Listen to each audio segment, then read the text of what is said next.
All right. Hi, everyone. Thanks for joining us here this morning. Welcome to the Virginia College Exploration for All Virginia Students, sponsored here by the Virginia Association of Collegiate Registrars and Admissions Counselors and StriveScan. Just a few kind of housekeeping announcements for you all. You can use the Q&A button on your screen to type your questions to our presenters at any time. Your camera and microphone are off, so the panelists cannot see or hear you. This is just one of the many different sessions that VACRAO has been putting on this fall, so be sure to check out the full schedule at strivescan.com/Virginia. This presentation is being recorded and it'll be available within about a week at that same website. So again, strivescan.com/Virginia. So with that in mind, I'm actually going to turn it over now to our presenters and hope you all enjoy the session.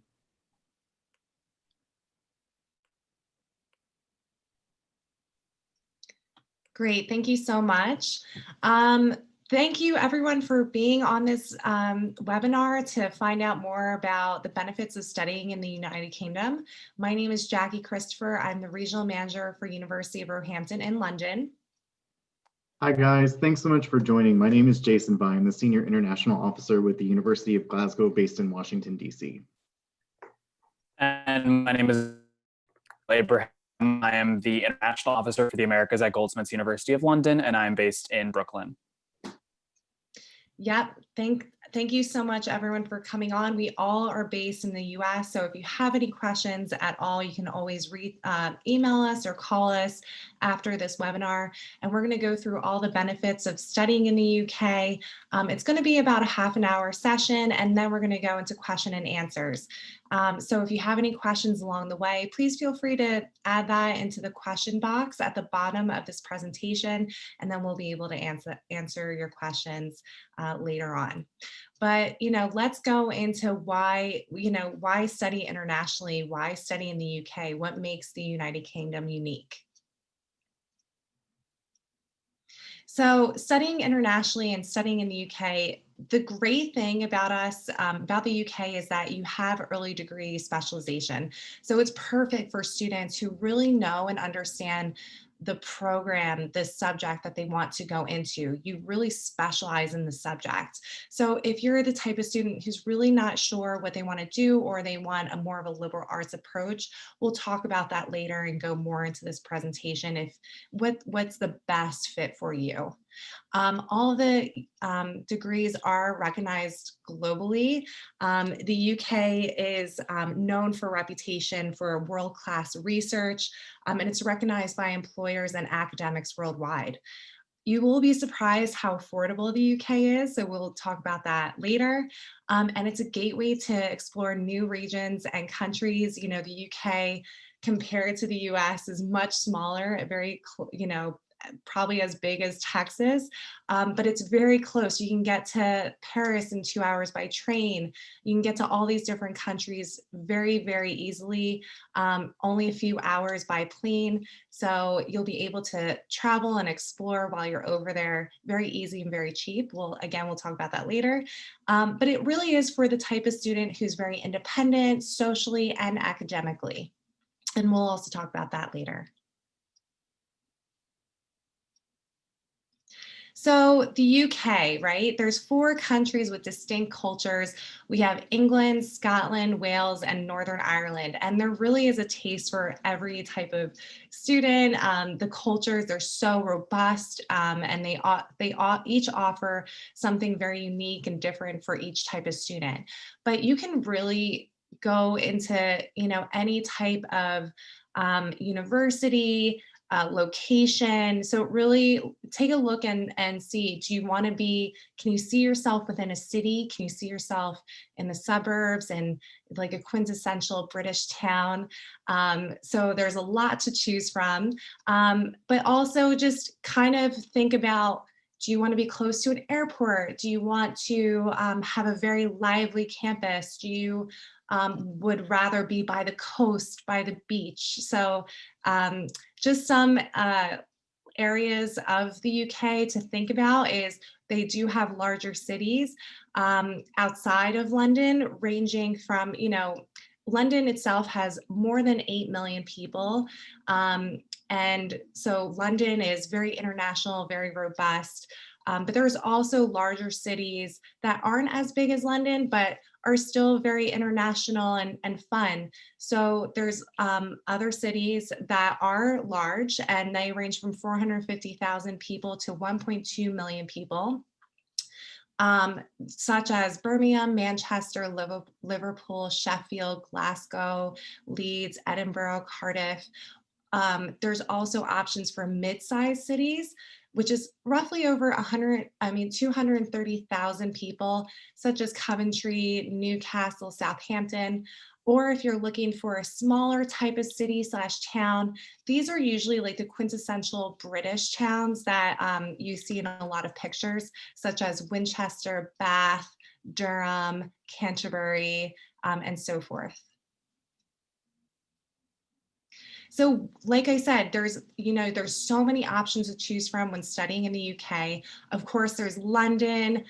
There's so many fun things to do in London, a lot of great work opportunities, and not saying that there aren't other work opportunities outside of London. There are plenty of other work opportunities, but London's very, very big, very robust. But you can choose other cities or large, medium, or small cities that we discussed. But also think about, are you looking for more of a campus style city or multi-site? Transportation links. There is a lot of transportation available in the UK. It's very accessible. We do get a lot of questions as, should my child bring a car or buy a car? Absolutely not. Everything is very accessible, very close by. Transportation links are very, very easy all across the UK. And like I said earlier, would you want to be closer to an airport or not? How close is the airport from the university? But also the other important thing is the course availability and structure. Is the program what you're looking for? Do you see yourself, graduating in that field? What do the classes offer? And that's actually also a really important aspect when choosing the university of your choice. And also, where would you want to go? England, Scotland, Wales, or Northern Ireland? So now I'm going to pass it on to my colleague, Jason. Yeah. Hi guys, so we're getting to the part where we're going to talk about the benefits of being in the UK. And if you can't tell, this accent is all Baltimore. I'm a student from Maryland. When I was looking at universities, decided to stay in state. I thought it would be cheaper. However, I was a little bit of a strange case where I graduated high school knowing exactly what I wanted, which was English Lit and Gender Studies. When I got to University of Maryland and being restricted for taking those courses in a major that I already knew that I wanted was a pretty big turnoff. And the straw that broke the camel's back was taking those gym credits that I had to take. And I had to take a kayaking class paddling around a diving well for 3 hours once a week.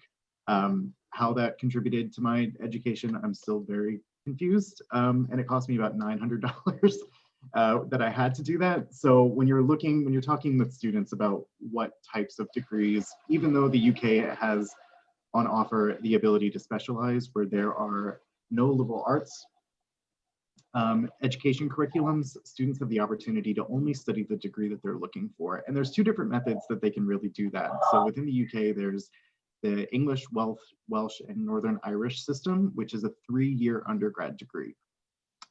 They're very subject focused. If students are looking to change their mind, it can be quite challenging in order to do that. And if they wanted to, they would typically need to start over back at year 1. In the Scottish system, the US system is loosely based on the Scottish. So it's a 4-year undergrad degree, very similar to what US students would be expecting at a US university. And it's a 4-year undergrad degree because it give them a little bit more of an opportunity to change their mind within reason. So this is where a little bit of the American flexibility comes into play, where if a student is looking at the sciences, they can change their mind within the sciences after their first year. So if they come in biology and they think chemistry, they can change their mind. If they're coming in arts and humanities subjects, maybe they come in English and they recognize that history is a better option, they can change their mind after the first year. They just won't be able to change their minds coming in medicine and changing their mind to dance. kind of a thing. So the Scottish system is actually a 4-year degree. The other systems in the UK are a 3-year degree. An example of what those degree pathways look like, the first line, you have a very traditional undergrad degree pathway for England, Wales, and Northern Ireland, year 1 into year 2 into year 3. If a student doesn't graduate in 3 years for their undergrad, very time efficient, very cost efficient for sure. If a student is looking at doing a study abroad or a work placement year, those opportunities will be sandwiched in between their 2nd and their 3rd year. So they will be doing a 4-year degree if they want to include study abroad opportunities or work placement years. And then there are opportunities for an integrated master's. So in 4 years, after their 3rd year for undergrad, they're going right into a master's program. They don't need to reapply for it. So in 4 years, you have your undergrad degree as well as a master's degree, whereas their US counterparts only have their undergrad degree, which isn't as specialized. In Scotland, the student pathway in that 4-year degree is going to look a little bit different, where in their first year, students are going to choose 3 different subjects. This particular example is a physics student. So you can see those elective courses. These elective courses in their first year can be whatever they'd like. So very US liberal arts, they can take courses that are complementary to their degree. They can take courses that have nothing to do with their degree if they want. They can take a bagpiping class if they want to. This particular student chose chemistry and astronomy with physics as their major. Coming into their 2nd year, they will drop one of the electives that they chose in their first year and continue with 2 courses of study. This student decided that physics, their major, was right for them, and then chemistry was the elective that they chose to maintain. And then you see in their 3rd and 4th year, they're only going to be focusing on their physics courses. As far as accreditation and recognition is concerned, students are not going to have a hard time having, it's a very mobile degree. So the only issue is that if they're coming to work for local, state, or federal government, each government agency will have an accreditation process with their own private preferred accreditor, but we've never had a student fail. So your students, even working for the US government, won't run into very many problems when they're coming back to the US looking for work. When it comes time, I live in DC, so I feel like I can knock it a little bit. When you have universities that have connections with employers, when there's an internship or an employment opportunity available, even though there are those connections through the universities, the employers kind of already know what to do with those degrees, where the students there's a stack of 300 applications coming from the same program taught by the same professor year after year. And so what happens with students with an international degree is that employers simply don't know what to do. With a degree from the UK, they can't immediately put a student into a box of what they can expect in an interview. So it actually raises a lot of eyebrows and it grabs the attention. So it doesn't guarantee a job, but it certainly guarantees a foot in the door. And the interview questions, at least in my experience, it wasn't how are you somehow different from other students from the same program professing to have the same skills. Your conversation is, how did you end up in the UK? Tell me about this research project that you had an opportunity to work on. How did you find your time cross-culturally? And so this interview becomes more of a conversation, which ultimately is more memorable while you're there. As far as affordability is concerned, here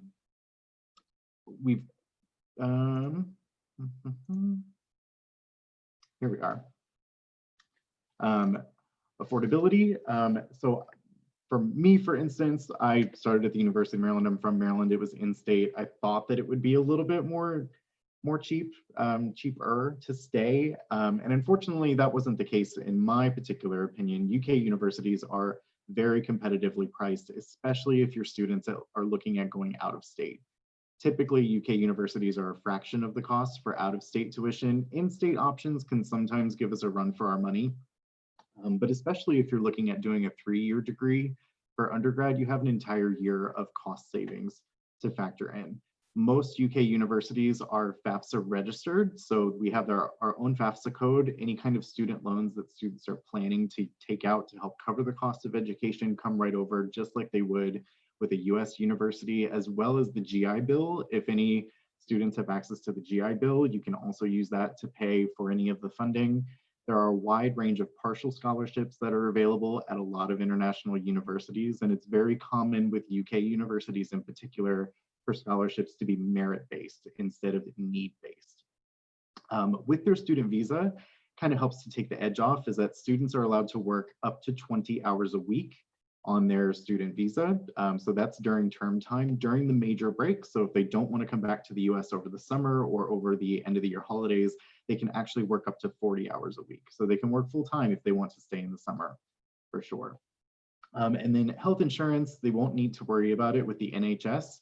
They will pay a surcharge, a healthcare surcharge at the time that they apply for their visa, but then they are covered for the duration of that visa being in the UK. So all expenses will be paid except for dental work. So if they need to get a prescription filled, knock on wood, if something were to happen where they needed to be hospitalized for a minute, they're not going to be inundated with hospital bills. It's already all taken care of. And then if we give a little browse by the numbers, this is a very general range of tuition costs of what students can expect. So within the US, you can get up to that over 200,000, for the cost of 4 years. When you're looking at the UK, the total cost for all 3 years would be a little bit closer to like under 100,000 for the most expensive ones. That range is quite a big one. So for all 3 years within the UK, in Scotland, you're looking at around 60,000 is for that 4 years. To cover the cost of tuition, around 60,000 would be the range for Scotland. But within the UK, the prices are a little bit cheaper for the high end for sure. And then I think the next one, we're going to go ahead and I'll pass it on over to Will for talking about accommodation and student life once students arrive.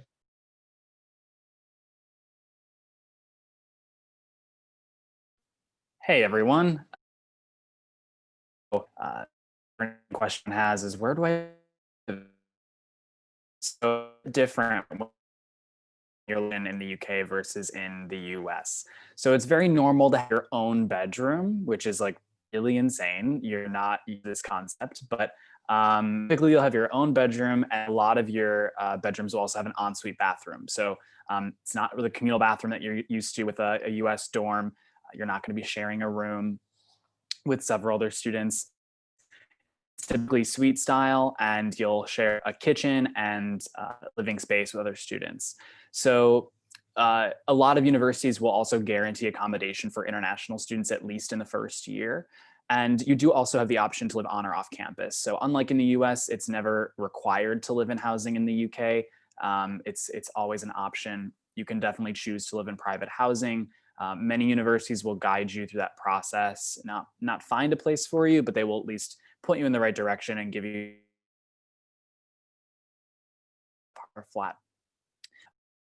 Costs are also different in the UK. So typically it's paid by the week or by the month. It's not a lump sum. And it's typically very on par with rents or area of the country that you're going to be living in during university. And you'll also hear the term catered or self-catered. This is what we consider boarding. That's the term that we would use in the UK. So some universities, especially campus-based ones or ones that are not in cities, do offer catering, but the majority are self-catered. So essentially you'll have your kitchen in your suite and you'll be able to cook for yourself. So it's definitely a great way to kind of break out of your mold as a high school student, with your parents making everything for you. It's a good way to kind of launch into adulthood. And just to kind of review what we've been discussing before we head into the application process. Academics at UK schools are highly regarded. We have many worlds, not just Oxford and Cambridge, but other ones as well. And I think going to school abroad really brings out new points, new perspectives, and the amount of international students that go to the UK every year is really unparalleled. And you really are able to, in the classroom setting, get a lot of different perspectives and voices from all over the world. Financially, it's typically much bigger, typically a shorter completion time, especially if you're going to school in Wales, Northern Ireland, or England. And the tuition costs are lower than a private or out-of-state education in the US. You also can work when you're there, and you have full NHS health coverage for a very low cost. and you can use federal aid here. So it can actually be on par or cheaper than going to school in the US. And regarding your career, you'll have an amazing opportunity to jumpstart your career and your resume. Other parts, great way to get international experience and work for companies abroad. You also can remain in the UK for 2 years. So here, the UK has what we call study work visa, and that will, let you stay, and you can maybe even find a permanent job and get a permanent work visa. So how to apply to the UK is a very simple process and very similar to applying to school in the US in a lot of ways, but I'll talk about some key differences. So the UCAS, the University and College Application Service, is sort of our common app in the UK. So this is the way that you'll apply to the vast majority of schools in the UK. Some universities do offer direct applications. I know University of Roehampton does, and a select few also are on the Common App. I think it's about 20 universities in the UK out of the nearly 200. So when you're applying through UCAS, it's a great website. Do research. You can also find links to courses on University and College webpage. You can do searches and filter based on location, based on area of study, based on what kind of campus it is, how large, where it's located, all those things. So it's a really great way to find any courses that you're really interested in taking. You can also read blogs from international students and for instance, I'll talk about this in a second, but ways to the personal statement and how to write that. You can also find virtual events and open days at universities and see all the entry requirements for every program. And lastly, it's the obvious one is it's the way you make and track your application to all the universities you're applying to. So some key facts about the UCAS that make it a really unique application and really easy. It's a maximum of 5 choices. So when you're looking at applying to school in the UK, you have to keep in mind that you have a maximum instead of in the US, we have kind of a minimum, right? Where we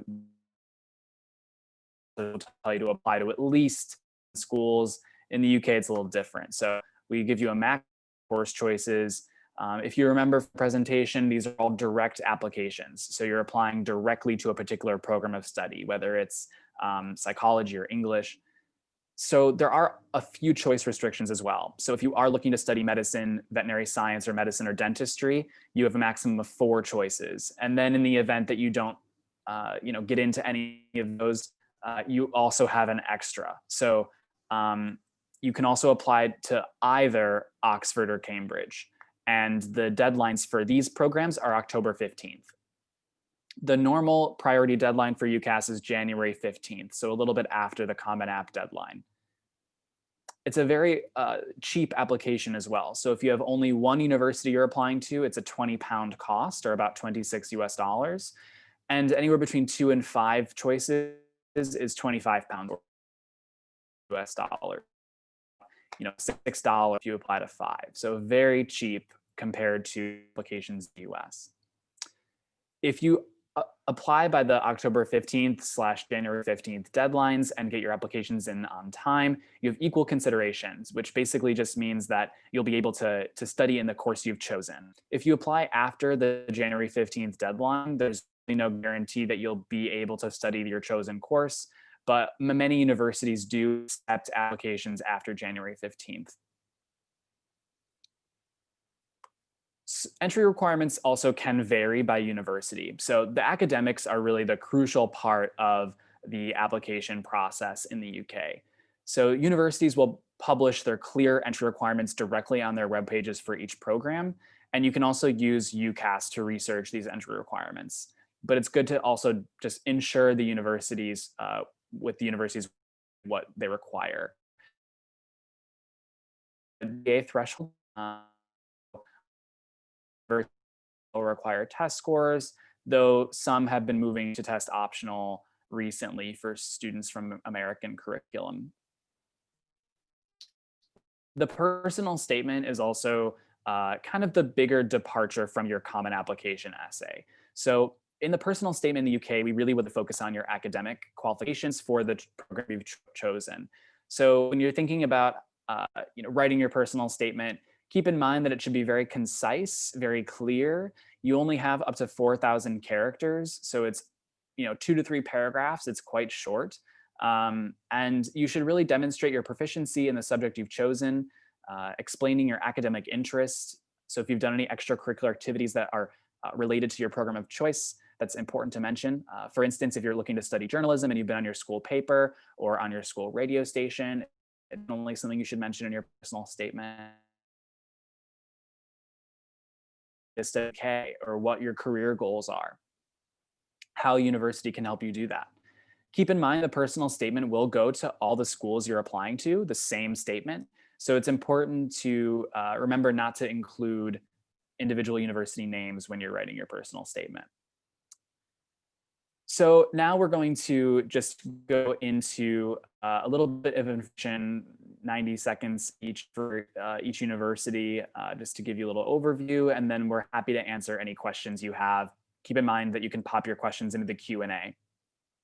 So Goldsmiths University of London is a top-tier public research institution that's located in Southeast London. We are about 10 minutes from the city center, which makes it really easy for you to access internships and work placements that we offer.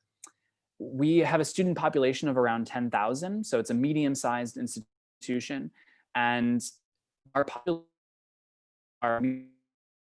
art and design, psychology, computer science, and we also have a very top undergraduate business school that the past 2 years in a row is ranked in the top 10 according to The Guardian. The total cost of attendance is around $36,000 per year, and we do offer international scholarships and accept FAFSA. We've also gone test optional this year, so if any seniors are in the room, you can elect to not apply with test scores. Our entry requirements are pretty straightforward. We do require a 3.0 unweighted GPA to apply, and we are on the UCAS application. So I'm happy to answer any questions for you about Goldsmiths, and I'll be passing it to my colleague, Jackie. Great, thanks, Will. So University of Roehampton, we are based in Southwest London. So we're about 10 minutes away from Wimbledon, 30 minutes away from the center of London. It's a great location. You get the best of both worlds. You get that beautiful green Parkland campus, but you can go into the center of London whenever you want. And we're very unique when we say London's Parkland campus, because not many universities in London offer that full American campus feel where everything's right there. So we offer nurse's office, housing, the library, lectures. You don't have to go into the hustle and bustle of London. Roehampton offers it all. We are a public institution. We have about 8,000 students on campus. So it's a medium-sized university. We've been teaching for over 175 years. We're a top 10 London university, and our popular programs are more in the life sciences, creative writing, journalism, psychology, film, and photography. Total cost of attendance is roughly $38,000 per year. Remember, it's a 3-year bachelor's degree because we are based in England. This is for the type of student who definitely knows what they want to study.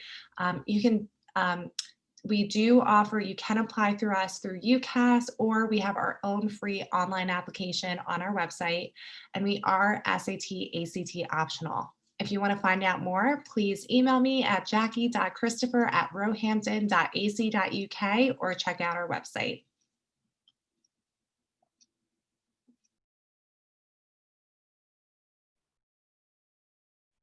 Perfect. Hi guys, welcome to Scotland. So I think everybody is pretty familiar with Edinburgh, and that's fine. Edinburgh is the capital. I think everybody probably should be familiar with Edinburgh. But not so many are familiar with Glasgow, and Glasgow is actually the largest city in Scotland. So Edinburgh is on the east coast, Glasgow is over on the west coast. There's a soft rivalry between the two cities, but the trains run between them every 15 minutes, and it only takes about an hour to get between, costs about £6 to get between. So I think there's a lot of back and forth between the two cities. But what you see here is an image of the main building. It looks a lot like Hogwarts. Campus is really beautiful. You never really get sick of taking it all in, for sure. But We're established in 1451, so we are one of the Scottish ancient universities. Just means that we've been around forever. We're the 4th oldest English-speaking university in the world. And then we have a nice ranking to complement that ancient legacy that we can boast. So we're currently ranked 67th in the world by QS, currently ranked 14th in the UK. So it's a nice academic reputation to complement that ancient tradition that students get to feel like they're a part of when they're walking the halls of a castle, for sure. The city itself, it's a UNESCO World Heritage Site for music, which is an interesting distinction, but it just means that there's over 200 live gigs a week in the city. So hopefully students enjoy live music, because music is just so ingrained and intertwined in Glaswegian culture. So they'll be studying quite hard and researching for their classes, but there's plenty to do in the city, from live gigs, massive concerts, smaller venues, a large collection of art museums, art galleries within the city. And then you can also explore the Scottish countryside when the weather is nice enough to, anyway.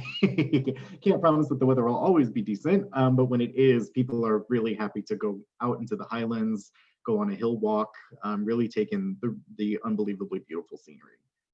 Students have about a 15-minute walk to campus. The campus is based in the west end of the city, so not quite city center, but from city center, it takes a 9-minute trip on the subway. We do have a subway. It's the 2nd oldest in the world. There's only 2 lines and they go in a circle, clockwise, counterclockwise. So even though it's the largest city in Scotland, students have a real opportunity to feel like they can plant roots. And you kind of almost treasure those times in the first couple of weeks that you can get lost in the city, because about 2 weeks in, you pretty much know your way around, for sure. But students will have about a 15-minute walk when they live on campus. There's no meal plan or dining hall that they need to worry about buying meals in. Students will be given their own room, come with their own kitchen, cooking for themselves. Tuition, the full cost of attendance, including cost of living, between $38,000 and $40,000 US dollars, and that depends on lifestyle. So if they want to shop at Whole Foods, they'll spend $40,000. If not, they certainly don't need to spend that in Glasgow. Glasgow is very affordable, for sure. Some top ranked programs, just really quickly. Medicine, vet med are ranked joint first in the UK. Engineering is ranked number 2. Film and TV production is ranked number 1 in the UK. All of the languages is ranked 1 and 2, depending on the language that you're looking for. So very well ranking programs across all subjects. And I think we're going to go ahead and open it up for any questions. So if anybody is brave enough to unmute themselves and ask anything or type away in the chat, we are more than happy to answer any questions. Thank you all. Yeah, we actually have a couple of questions, 3 that are in the chat already. So panelists, do you want me to kind of shout them out to you, or do you want to take them sort of individually in the Q&A on your own? How do you want to? You can answer them out loud. Okay. Yeah, so the first question is, what if you wanted to stay there? How would you navigate a work visa? So we did discuss earlier that the UK does offer a post-study work visa, which allows you to work 2 years after graduating. So you would have to navigate yourself with that, but I'm sure that the immigration office of your university could provide more information, but they wouldn't be able to, assist you through, creating the application process. You might need a solicitor for that. So it's something you would need to look into yourself by the end of your degree. The next question, can we use a 520? I add one thing. Sorry. Oh yeah, sure. Yes. Thanks, Will. Sorry. At Goldsmiths, we actually do help you navigate the work visa process. So if you're looking to do the post-study work visa for the 2 years after school, our immigration service will absolutely help you convert from a student visa to the post-study work visa. Beyond that, if you do, get a full-time job, often your employer will help you with the whole process as well. So typically the employer can sponsor your visa. Well, they have to sponsor your visa. And they also usually have an immigration department or a lawyer that will help you with the process. So it's not completely alone usually. Great. Thanks so much, Will. The next question is, can we use a 529 plan to pay for tuition in the UK? One of you guys want to answer that? Yeah, sure. As long as the university is recognized by the Department of Education, you can use the 529 plan. All 3 of us at least are registered with FAFSA. We can receive student loans, so you can use your 529 plan to cover the tuition costs for the UK for sure. Great. The next question, I'm moving to England this summer before 11th grade, year 12, and will be completing sixth form in the UK. How does one apply to universities in the UK with A levels, 2 years of a US high school transcript, and no GCSEs?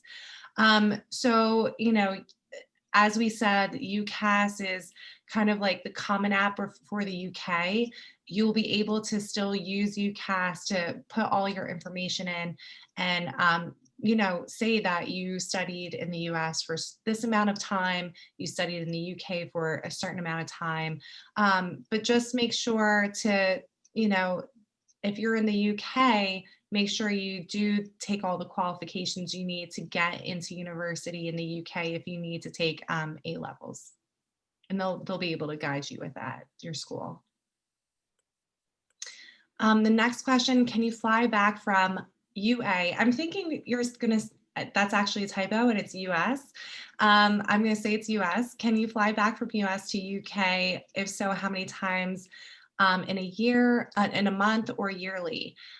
You can fly back whenever you want. I'm sure that's going to be very expensive if you do that, but it's completely up to you. There's no limit. There's no criteria that you should or shouldn't, how many times you go back and forth to see your family.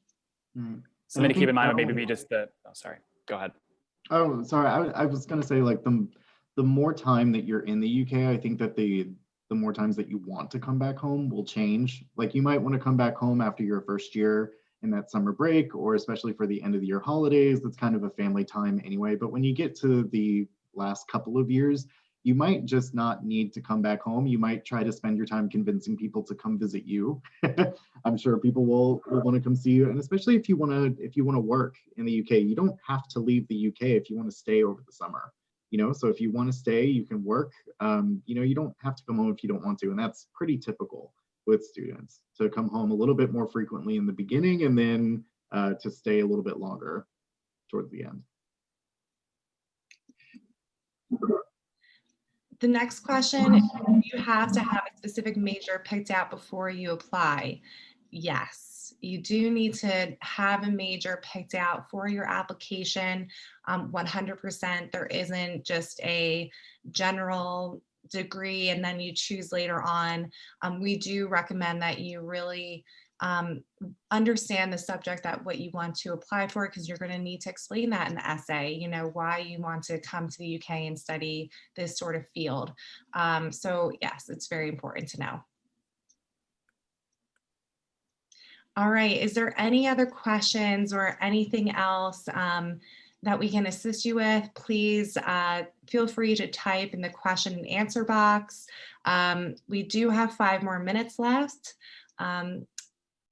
So please go ahead. We do have another question.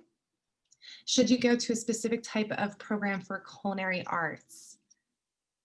Does anyone want to answer that one?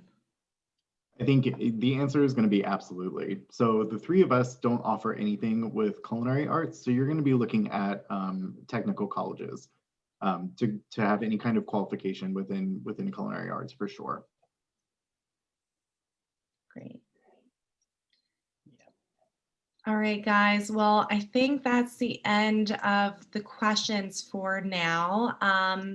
Thank you so much for attending. And if you have any other questions, you can reach us on our emails at the bottom, on the presentation.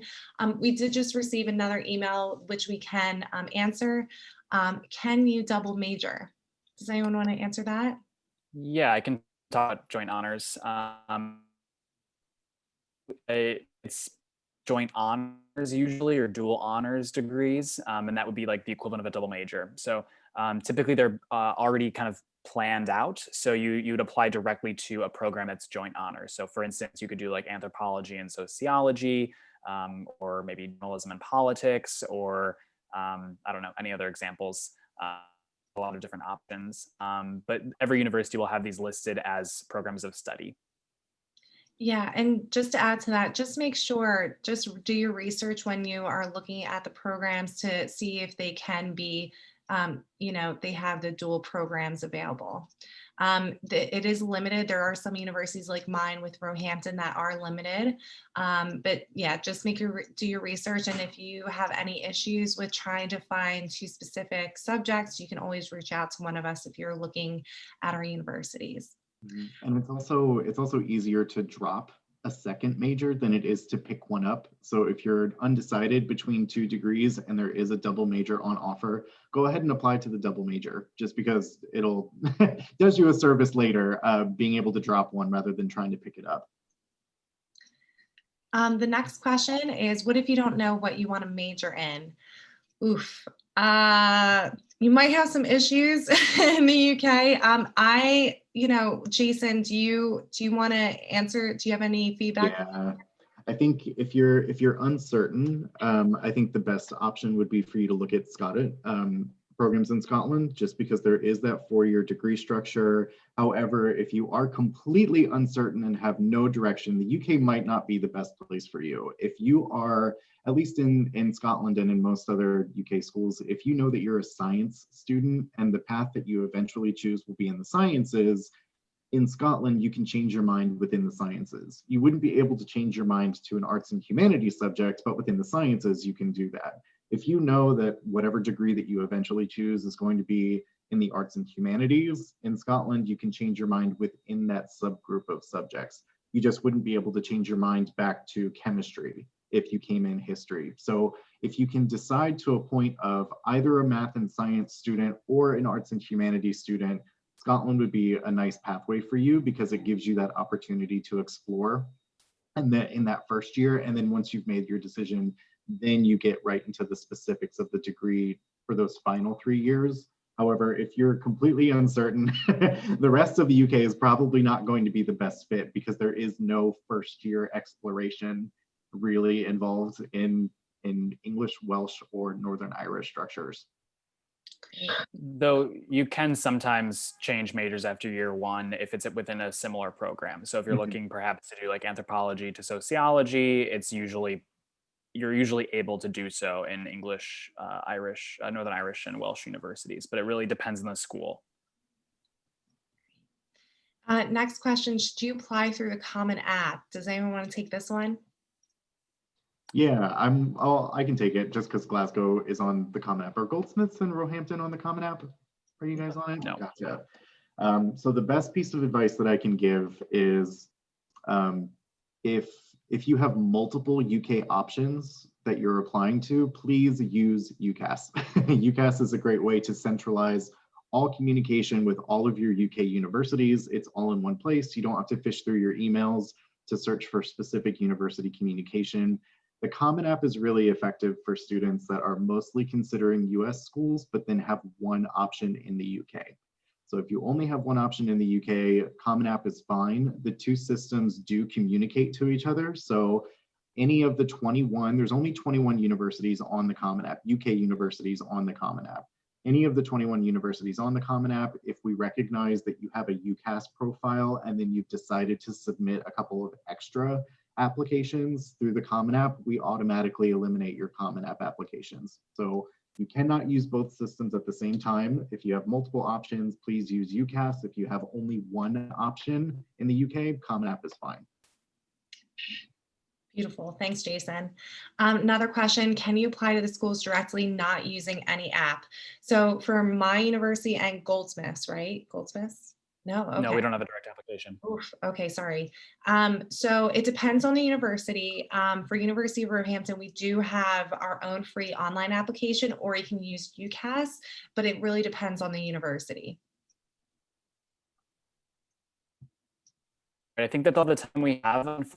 Please feel free to reach out to us via email if you have any other questions about studying in the UK and Scotland. I don't think we have time to answer that question, unfortunately. So thank you so much for attending, and have a great rest of your day. Thank you, guys.